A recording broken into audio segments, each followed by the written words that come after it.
पावसाळ्यामध्ये ना भाजी काय बनवायची हा खूप मोठा प्रश्न आहे, कारण की एक तर भाजी भेटत नाही आणि भेटली तर खूप महाग भेटते.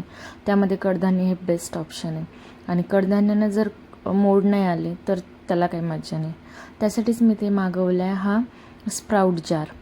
याच्यामध्ये ना खूप फास्ट असे मोड येतात कडधान्यांना.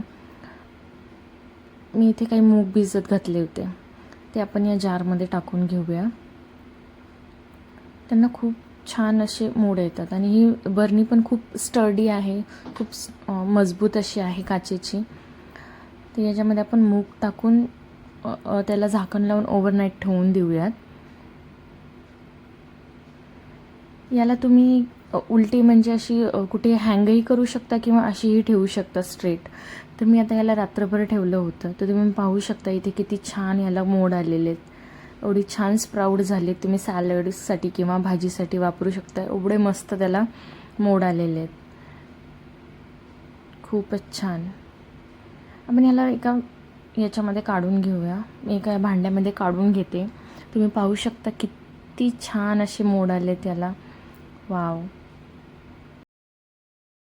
जर तुम्हालाही हा प्रोडक्ट हवा असेल तर हा QR कोड स्कॅन करून तुम्ही ही ऑर्डर करू शकता.